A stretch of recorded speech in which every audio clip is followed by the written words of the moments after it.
Do you have a large database of email contacts? Have you finally decided to hit up that list and embark on an email marketing journey? Congratulations, you've made the right choice. But hold up, you could be about to make a huge mistake that could jeopardize your entire email marketing strategy. If you're planning to send your very first newsletter or automation to your entire list at once, there's a good chance many of your messages won't arrive. Before you hit your list, you first have to warm it up. This is the Email Chef channel, the 100% GDPR-compliant email marketing software. In this video, I'll explain what a warm-up is, when it's needed, and how to do it properly to avoid problems. It may sound a little odd to talk about warm-ups in the field of email marketing. You're sending emails, not running a marathon. But warming up a list is a crucial process for anyone who wants to reach their audience's inboxes without being bounced or ending up in spam.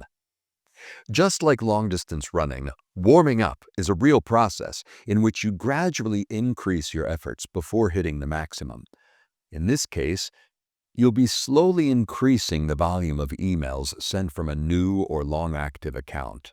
The goal is to prove you're not a spammer and to build trust with internet service providers, ISPs, like Gmail, Yahoo, Outlook, etc., demonstrating that your emails are legitimate and valuable to recipients. If you've never sent marketing emails before, a sudden large amount of traffic in a short period of time can alert the email services and compromise your sending. When is warming up necessary? If you're acquiring contacts through lead generation at the same time that you're sending marketing emails, warming up will happen naturally.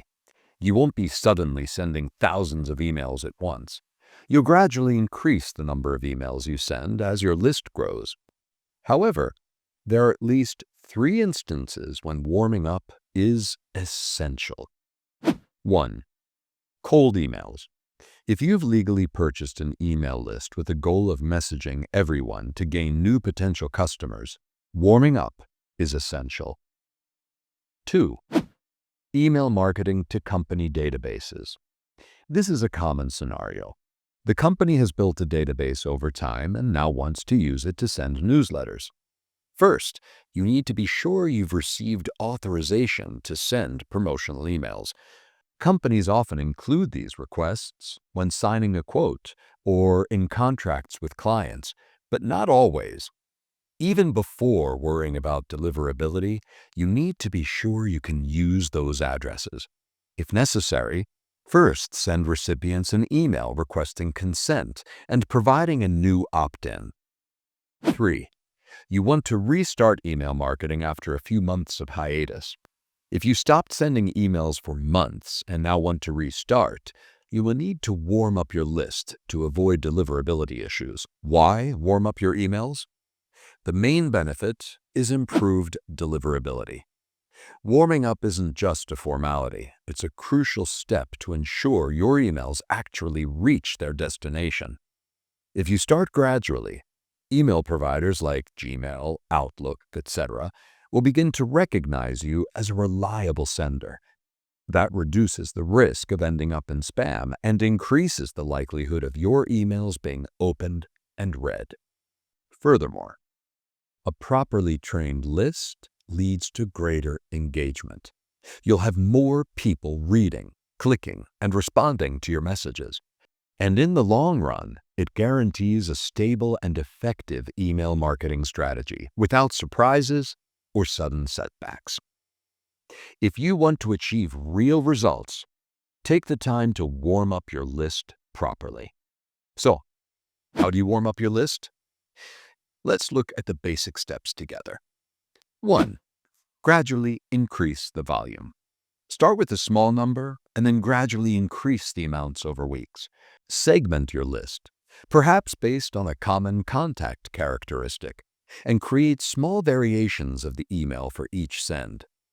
I recommend creating segments of no more than 50 to 100 contacts. Send an email every 2 or 3 days to a different segment each time. 2. Start with your most trusted contacts.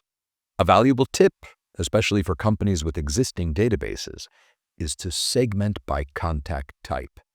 If your list includes regular customers, followers, or people who have already shown an interest in your communications, give them priority and send to them first.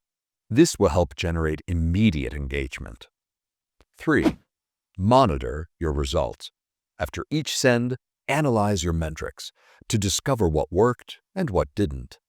Make small changes before the next broadcast. Change the subject line, move the call to action, or rewrite the opening sentence. The goal is to avoid sending the same email over and over again, both to improve deliverability and to understand what produces the best results.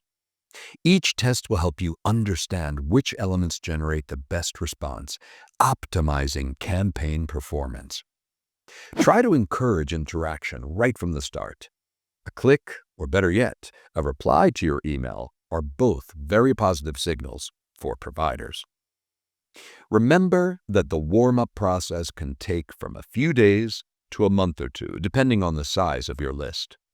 Avoid the common mistake of warming up your domain for just a couple of days and then immediately sending to your entire list. Don't rush. Sending too many emails at once is the fastest way to ruin your reputation. And don't ignore warning signs like spam reports or low open rates. Although warming up your list can be frustrating, you want to get out there and hit up everyone right away, it's essential to ensure your emails actually reach their destination and don't end up in spam. Effective email marketing means thinking about your sender reputation in the same way as your company's reputation. Building it takes time and consistency, but once solid, your reputation will allow you to send emails with greater confidence and achieve better results. If you found this video helpful, like it and subscribe to the channel for more email marketing tips. And if you want to start from scratch, I recommend trying Email Chef free for 30 days by clicking the link in the description. Speaking of cold emails, we recently published a guide with the best tips for cold emailing. You can find it here.